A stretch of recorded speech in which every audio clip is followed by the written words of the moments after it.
It all started like this. I was standing in the river, up to my waist in freezing cold snowmelt. A man I just met that very day stood on the bank above me, aiming a gun at my head. All right, Snow, just keep backing up. You'll hit the drop-off pretty quick. And, oh yeah, I had a baby in my arms. You know, now that I hear myself, I realize this really isn't the beginning of the story. I should start at the beginning, I suppose, but I guess I was just trying to avoid the trip. Icebox Radio Theater presents The Adventures of Larry Snow, Private Eye. Tonight's episode, The Baby in the River. The beginning. Well, let's just begin when I moved to town. That was 15 years ago. Big move to a small town, maybe 90 minutes from anywhere. Icebox, Minnesota has maybe 5,000 souls, all clustered together up against the Canadian border.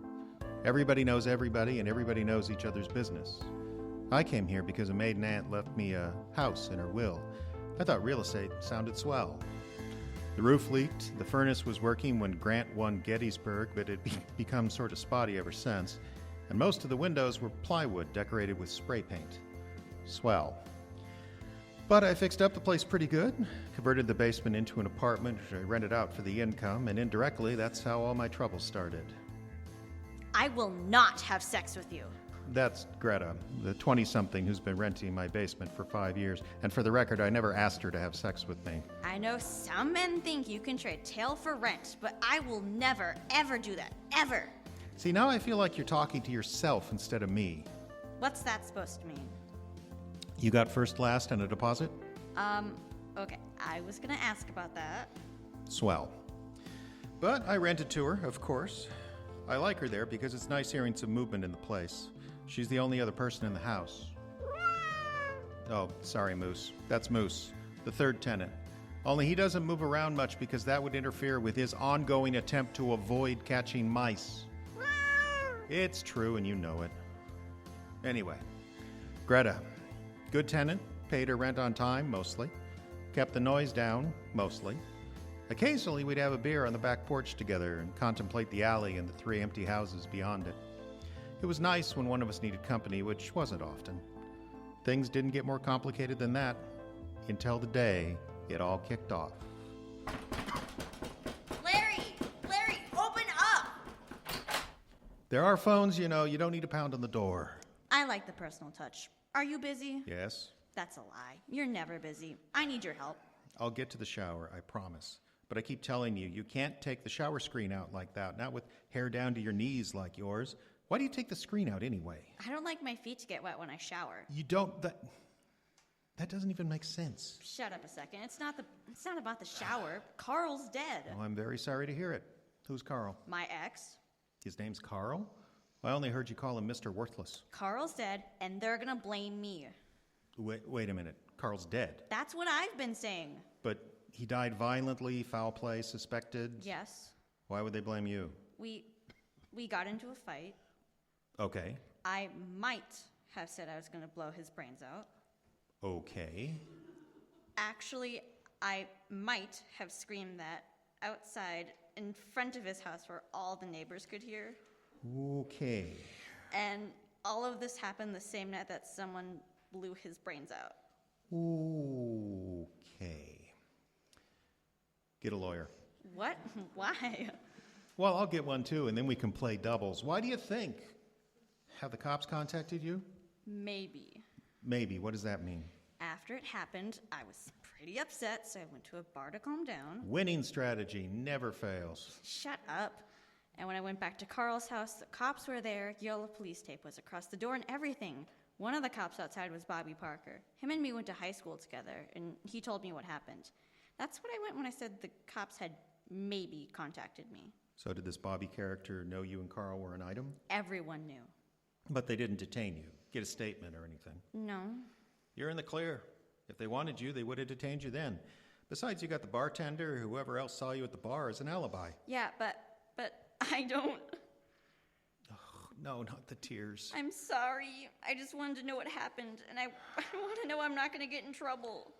Fine, but what do you want me to do? Look into it. And what on earth makes you think I know how to do that? You're smart, and you're always reading those mystery books. Robert Parker and Earl Emerson do not add up to a criminal justice degree. Well, it's not like I have a lot of choice. I live a million miles from anywhere in a tiny town with no private detectives. This is how it works up here.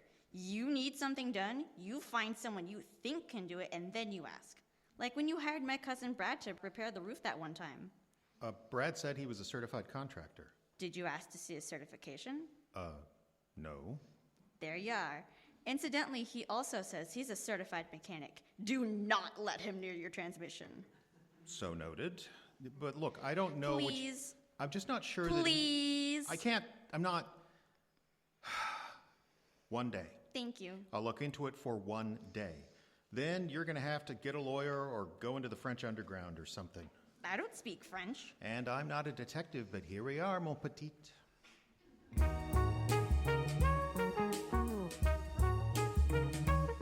So that's how it started. A couple of tears, my gullible stupidity, and bam, I'm asking questions around town. Greta wasn't much help getting me started, but she did give me the name and workplace of Carl's brother Pete. Said the two of them didn't get along like brothers should. Now, I should remind you at this point, I didn't know what I was doing. Yes, I read a lot, and detective stories do tend to be my bedtime brain candy of choice, but I had no idea how to launch a real investigation. But fake it till you make it had worked before, so that's how I found myself sitting across the desk from a huge man in the back office of an auto parts store. The place smelled like grease and ink, and the desk was strewn with various hunks of metal and invoices for same.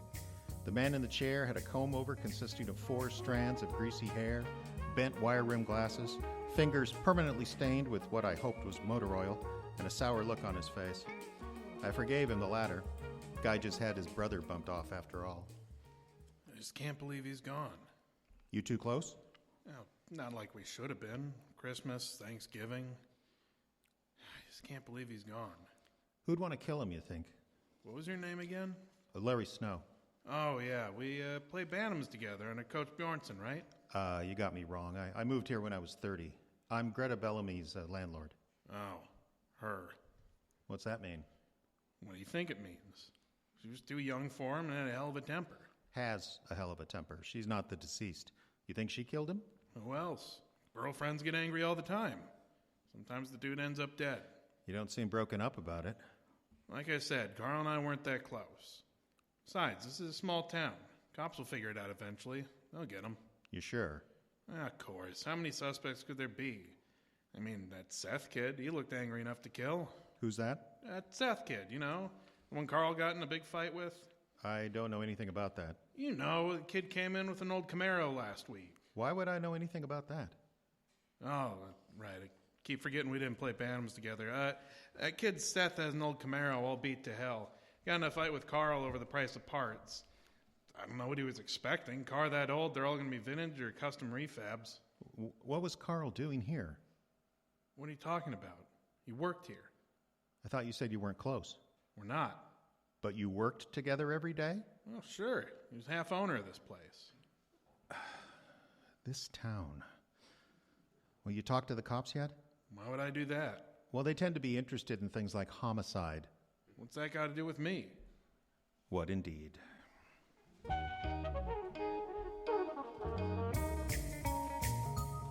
I left the greasy man's office taking serious stock of my relationship with Greta and how much trouble her situation was actually worth. I got in my car and headed towards home. Almost got as far as my street before I turned around. Why? I couldn't tell you. I'm a masochist, maybe, or had more curiosity than common sense. Whatever it was, it drove me back to the auto parts store where I lied to the girl at the counter. Impersonating a cop's not illegal, is it? And got some information on one Seth Anderson, the young hothead who'd made the scene with Carl, the dead half-owner. The girl knew Seth from school, and her eyes positively sparkled at the mention of him. Because this was a small town, she knew he was between jobs and still lived with his grandparents under the water tower on the south side. She also knew he hung out at the VFW on Fridays, but hadn't been going recently because he was trying to save money. She didn't tell me his blood type or his credit score, but only because I didn't ask. I drove to the south side of town and cruised the street the girl had mentioned until I came to a double wide with an old Camaro parked in front. A tarp was spread out on the ground next to it, and in amongst the automotive detritus was a kid, maybe 22 or 3, in t-shirts, shorts, and flip-flops. There was a few spots on him without motor oil, but he was keeping those to a minimum. He looked angry enough to kill, so I kept my distance and rolled down the window. Hey! Hey, you! What? Come here, I want to talk to you. Go to hell. Fine, but you're doing that wrong. What? That socket's too big. Hey, you know anything about cars? Seriously. This thing's driving me nuts. It just won't fit right. Okay, let me see it. Okay, so here's your problem. This is a metric socket. That part's off the Camaro, right? Yeah? So you'll need imperial measure, half-inch, quarter-inch, that kind of thing. Oh. I didn't know there was a difference. Uh-huh. Nice ride. Yeah, it was my grandpa's. It was cherry back in '68, but he said I could have it if I got it running. Parts are tough, I bet. Oh, you've got no idea. You know what those jerks down at the parts store wanted? $50 for an alternator. Must have been upsetting. Oh, I nearly threw hands on that dude. Only thing that stopped me was ancient. Probably would have had a heart attack or something. I'm not taking the blame for that. He died, you know. Huh? I said Carl died. You knew his name was Carl, didn't you? Well, sure. Everyone knows Carl. He's Greta's ex. This town. What? Never mind. You know, Carl's brother thinks you killed him. What? No, I mean, I couldn't. You own a gun? Well, not really. Just Grandpa's deer rifle and a couple of .32 pistols. Uh-huh. How'd he die? Shot in the head. A couple of days after you two got into it at the store. Oh. Well, I'm sorry, but I didn't do nothing. Of course not, Seth. You just had a fight with him in public, where you threatened him and then he ended up dead. Cops been here yet? No. Why would they come here? Well, you're what they call a person of interest. I don't interest anybody. That tracks. Hey, who are you? Just a friend of a friend. I'm poking around trying to figure out what happened so my friend doesn't get into trouble. Oh, I get it. You're Greta's landlord. What? How did you know? Well, Greta told me. Or someone did. I forget. This town. Is Greta in trouble? No, Am I in trouble? not yet. But someone killed Carl, and you're a likely suspect. Why, on account of that fight? Why else? Well, that's not fair. He got in a way bigger fight with that Thin Mint lady at the gas station last week. Sorry, did you say thin mint? Yeah, you know, Thin Mint, that homeless witch who's squatting in one of those old trailers in Riverside Park. I thought they closed that place. Yeah, they did, but one of those trailers slid down the embankment during the last flood. Thin Mint cleared out most of the mud and gunk and has been living in there. A lady got into a fight with Carl. A big one at the convenience store. Cops had to be called. And before you call her a lady, you should see her. Her and Carl are about the same size. Huh. Hey, where are you going? I think I'll have a chat with a cookie. Keep out of trouble. Hey, where do I get the right socket? Oh, try the auto parts store. I can't go back there. Sure you can. The counter girl's sweet on you. Wait, what?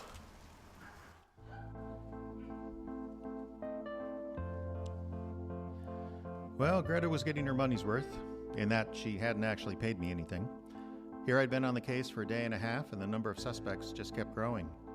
Greta pointed me to the brother Pete, who pointed me to the kid Seth, who pointed me to the most mysterious character yet. A homeless woman named after everyone's favorite Girl Scout fundraiser. The Riverside Trailer Park occupied a nice bluff overlooking the river. It was a picturesque spot if you didn't turn around and look at the paint-peeled abandoned office, the overgrown lots, and the 2 or 3 double-wides that were left to rot. Having no reason to ever come here before, I formed a first impression that I never really wanted to come back. But if I ran into a meth head looking for a fix, I knew just the address.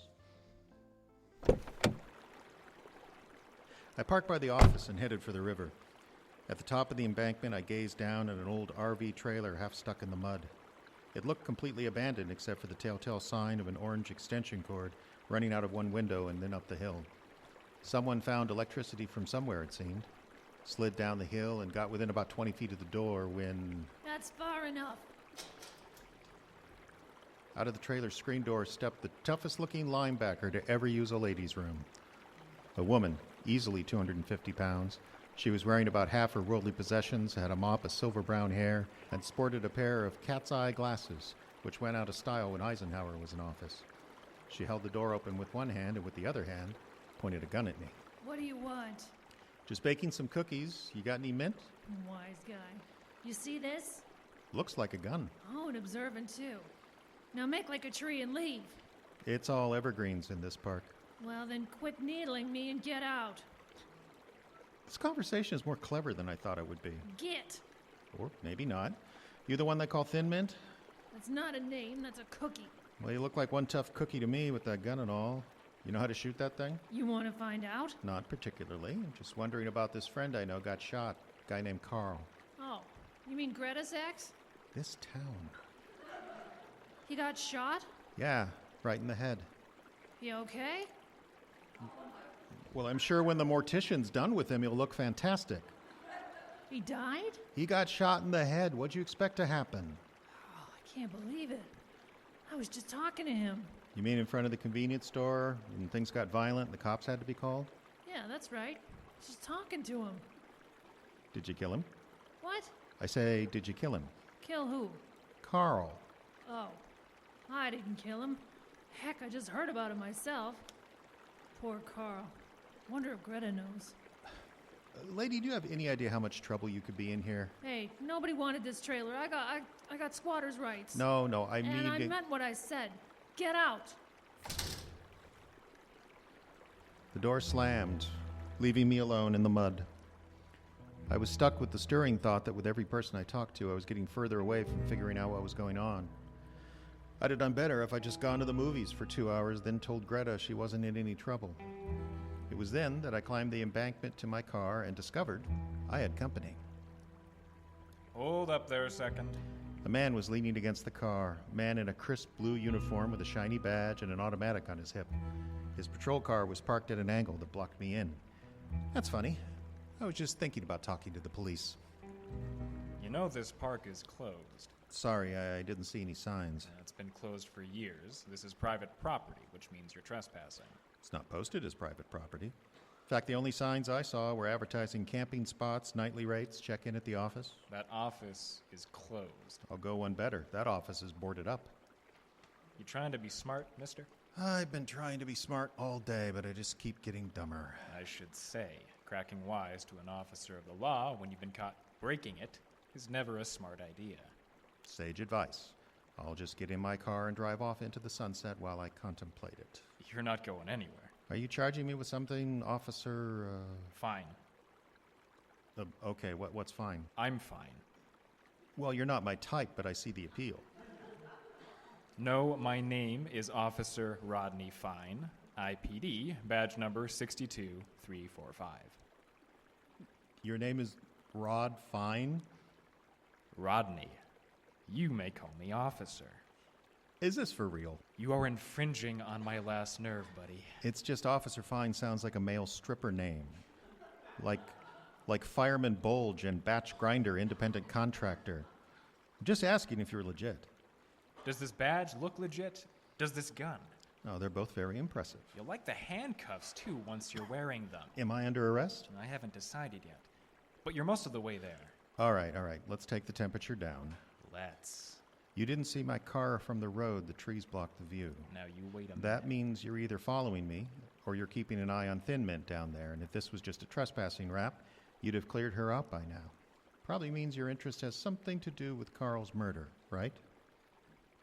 Who are you? Name's Larry Snow. Oh, Greta's landlord. This town. Seems like you've been busy today. What do you mean? Well, you've talked to Carl's brother, then the kid he had an argument with, and now this unfortunate homeless woman. You know an awful lot about my day for someone who hasn't been following me. You aren't playing detective, are you, Mr. Snow? No. Are you? That trespassing charge is still on the table, Snow. Don't kid yourself. I'll run you in. Right. Only if you do that, you'll spend the rest of the day doing paperwork for a trumped-up misdemeanor when your chief wanted you to look into Carl's murder, right? This is a small town. I'd noticed. Small towns have small town cops. And do you know what small town cops have? Stripper names? They have long memories. I remember the face and name of every person I've ever arrested because there aren't that many people to arrest. Understand? I think so. And I'll remember you, Larry Snow. I'll remember you're the guy who kept getting in the way. From where I'm standing, you seem to be in my way, officer. What's that? My car. You've blocked me in. In a hurry to go somewhere? No, but I'm trespassing, remember? At that point, my new friend the cop seemed to run out of banter. I decided to keep my mouth shut since I had been skating on thin ice for a while and really did want to get out of there. After a moment's more glowering, Officer Fine removed his backside from my hood and got into his car.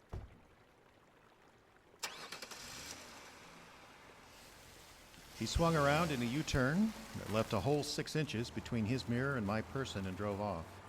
I watched him retreat a little too fast and fail to use his turn signal when he turned onto the street. I think I might have just gotten the better of him. Rod Fine. Who knew the local cops were so interesting?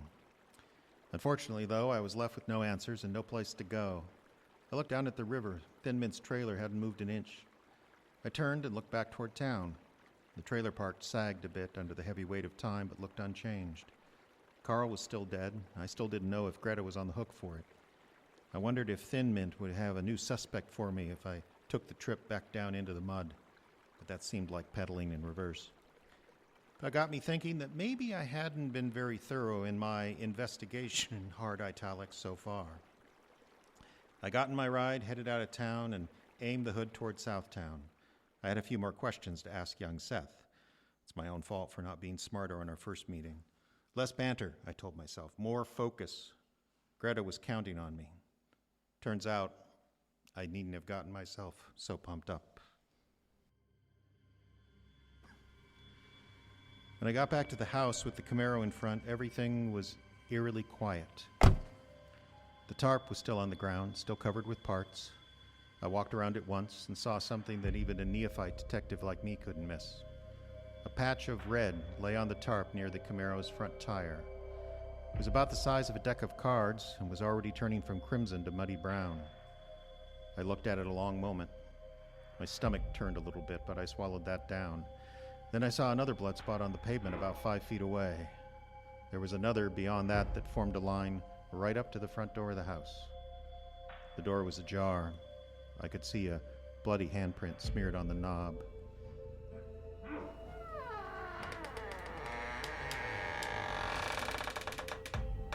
The kid Seth was just inside the door, face down in a very tastefully done living room from 1978.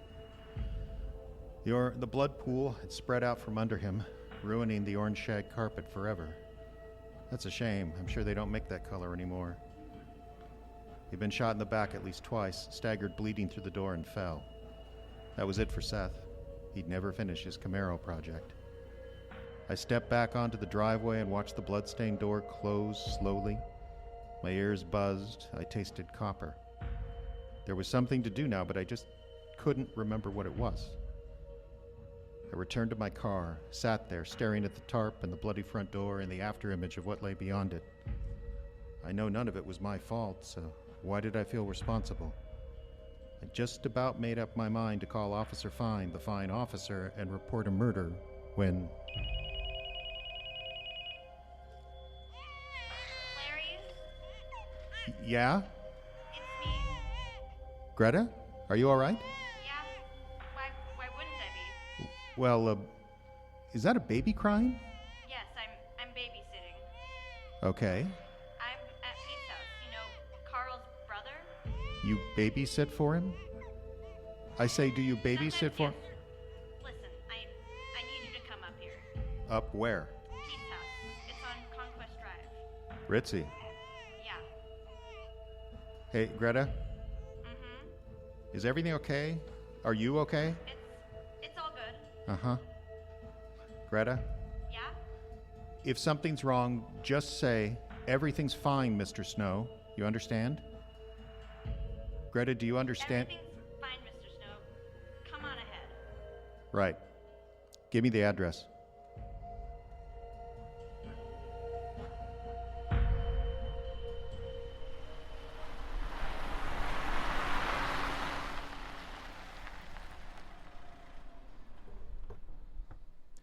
I know what you're thinking. Why not just call Officer Fine, the fine officer? I was wondering that myself as I drove down Conquest Drive, pulled up to a long driveway that went straight uphill to a a kind of house that had more in common with a McMansion than with a woodsy retreat. We don't have a lot of hills in Minnesota, but Pete found one, made sure he could live on top of it, looking down on his neighbors. I didn't know Pete well, but something about the place fit the profile. I wondered if shooting people fit his profile too. If I had half an ounce of sense, I would have driven out of Conquest Drive and gone straight to the police.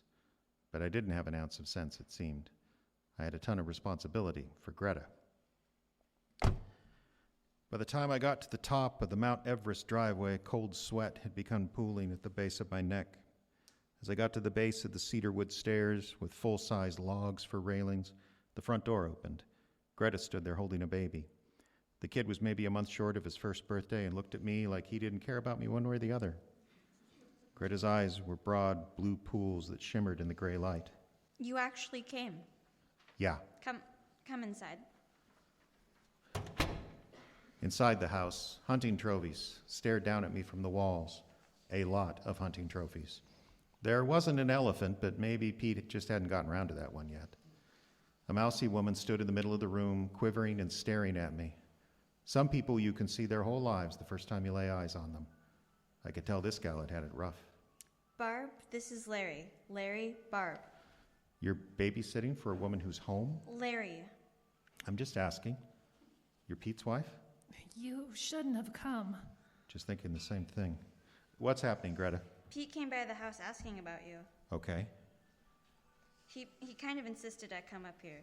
Said something about babysitting. When I said I was busy, he showed me his gun. You have to help me. Barb. You have to help me. Take Kyle and go. He's gonna kill us. He's gonna kill us all. Where is he? He went outside. He was just gonna wait until you came and then kill you too. Have you called the police? He took our phones right after he made me call you. It's really that bad. He's a wild man, Larry. His eyes aren't right. I think he stepped off. Okay. Well, he doesn't have my phone, so I'll call You the... have to get out of here. You have to take Kyle. Who the hell's Kyle? Oh, right. Pete and his brother have been in an argument about a piece of hunting property for years. I don't know what changed, but this week Pete had finally had enough. I don't think he meant to kill anyone, but now it's all he thinks about. He hasn't slept in 3 days. His brain isn't right. If the cops come, he'll just start shooting. Please, just take Kyle and go. We'll call the police as soon as you're away. I want Kyle far away when the shooting starts. You sound pretty sure there will be shooting. He's not right in the head. Fine, I'll go. Right after I call... Hey, give me that. I'll dial 911, I promise. Just take my baby away from all this. It's bad enough someone will have to explain it to him someday. Don't make him live through it, too. That got to me a little bit. The kid had made maybe 2 noises, so honestly, I kind of forgotten he was there. I reached out with both hands, and little Kyle did that half-falling thing babies do when they're switching carriers. He settled into the crook of my arm like I was the uncle that handed out $5 bills. Some kids are mellow like that. I envied him. He won't shoot if you have Kyle. Are you sure?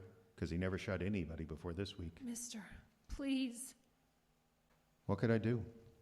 What do you do when you're staring into the face of a desperate mother whose judgment isn't the best right at the moment? What do you do when things are a hot, confused mess and you're elected to play fixer just because you were the last one through the door? What do? You put the desperate mother's mind at ease by taking her baby and walking out the front door. The woods were quiet. We were getting on towards sunset by then, so there were plenty of shadows to jump at.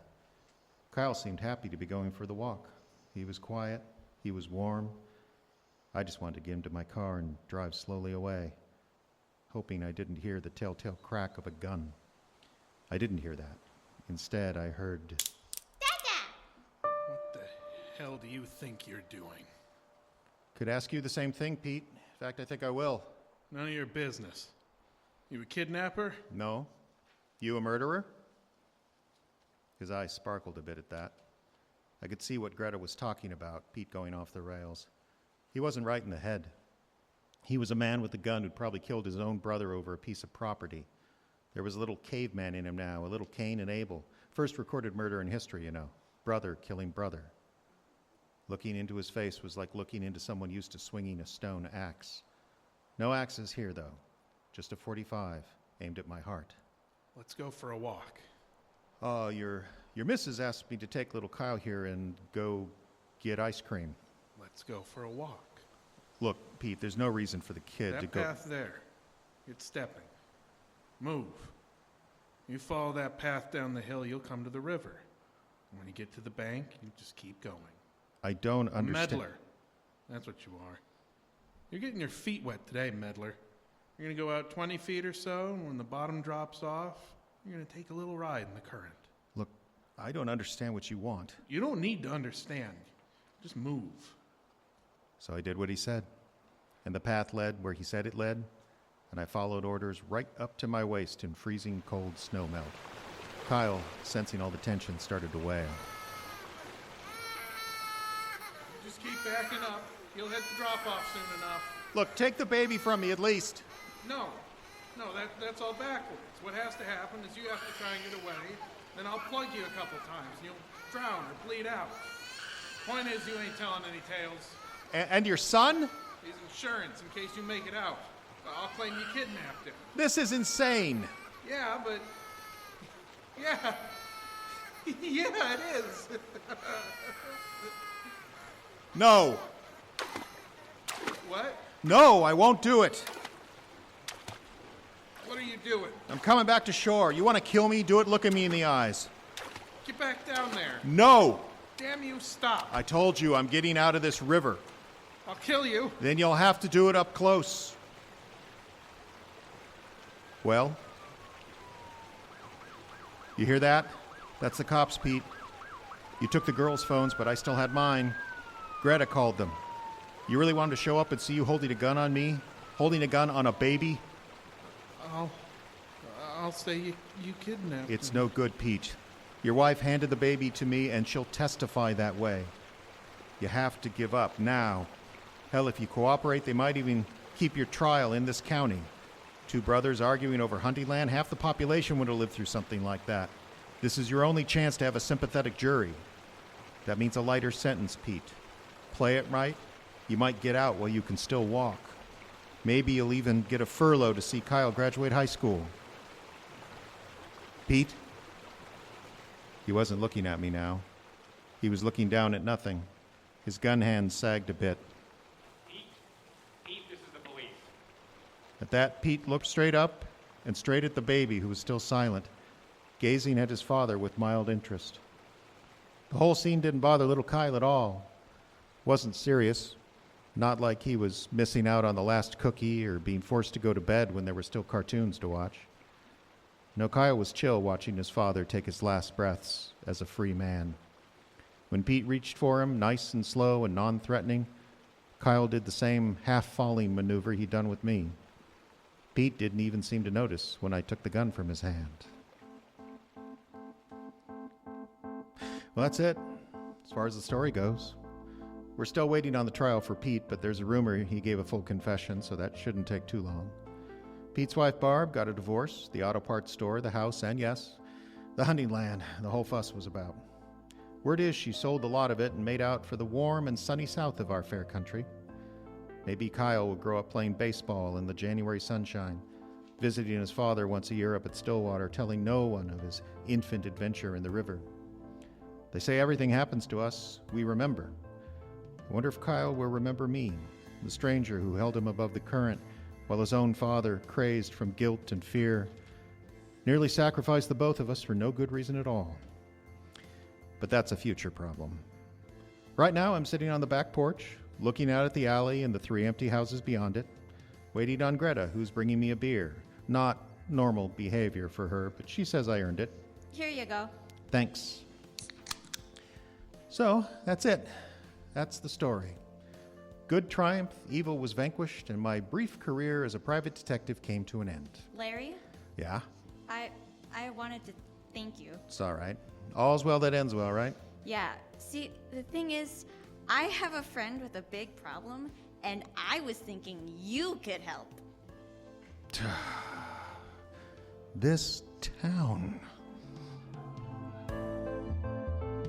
This has been Larry Snow, The Baby in the River. the premiere episode of the Larry Snow Mysteries, written and directed by Jeffrey Adams. Your sound effects cue master was Senara Erwin. Our cast featured Grace Flesland as Greta, Justin Kapla as Pete, Caleb Silvers as Seth and Officer Fine, Aela Mackintosh as Thin Mint, and starring Jeffrey Adams as Larry Snow.